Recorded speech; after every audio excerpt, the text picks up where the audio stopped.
From the National Newsroom of the Canadian Press, I'm Rob Westgate. The union representing Air Canada's flight attendants says bargaining talks continue ahead of a potential countrywide work stoppage this weekend.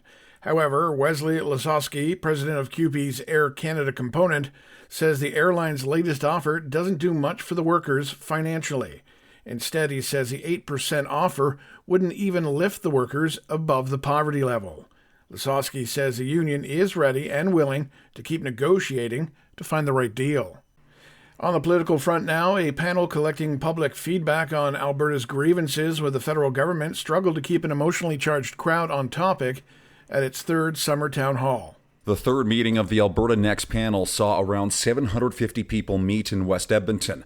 The aim of the town halls is to brainstorm possible future referendum questions, but outrage in the room last night quickly led to anger, profanity, and challenges to Premier Daniel Smith's United Conservative Party government that weren't included on the agenda. Two earlier events were held last month in Red Deer and Edmonton, and in the next 2 weeks, Smith and panel members will be meeting with attendees in Fort McMurray and Lloydminster. David Bowles, The Canadian Press. Parliamentary Budget Officer Yves Giroux says he has no idea who will be taking over his job next month. The federal budget watchdog took on the job back in 2018 and is set to mark his final day, September 2nd. Giroux says he's reached out to the Privy Council office multiple times for information over the last few months, noting that he wants to ensure an orderly and smooth transition. The response has been, however, there's no news yet to share. Giroux says he's a little concerned that a new PBO has not yet been named, especially with a budget planned for the fall. Now on the international stage, U.S. President Donald Trump and Russian President Vladimir Putin are set to meet in just a few hours.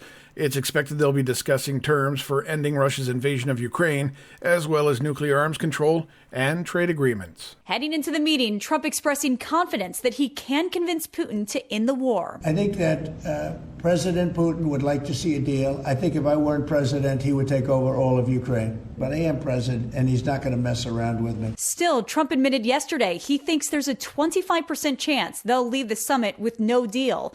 And a Kremlin advisor told the British Daily Telegraph this is not a final summit where lasting peace can be achieved. Nicole D'Antonio, ABC News, Washington.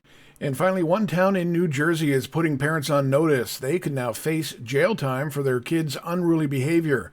Here is reporter Danny New. Under a new ordinance in Gloucester Township, parents can now be held accountable for their kids' public disturbances or dozens of other misbehaviors, from crimes to chronic truancy at school. Parents could face up to 3 months in jail if their child under 18 is found guilty of certain offenses, and they could be fined up to $2,000. This is the Canadian Press. In sports, starting off in the CFL, Sergio Castillo made up for an early miss in a big way, booting a 47-yard field goal as time expired, lifting the Winnipeg Blue Bombers to a 30-27 victory over the Ottawa Redblacks. Now over to the Diamond, the Toronto Blue Jays seeing some interleague action. Vladimir Guerrero Jr. hit a go-ahead 2-run homer, and Max Scherzer outdueled fellow starter Matthew Boyd, edging out the Chicago Cubs 2-1.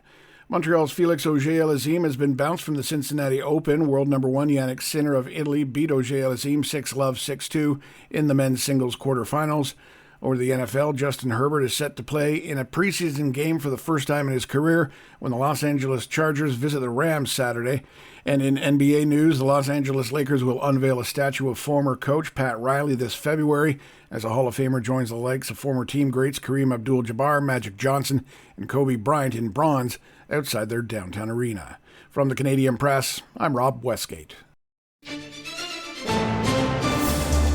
Thanks for listening. Don't forget to follow and subscribe. For more of today's top stories, visit thecanadianpressnews.ca.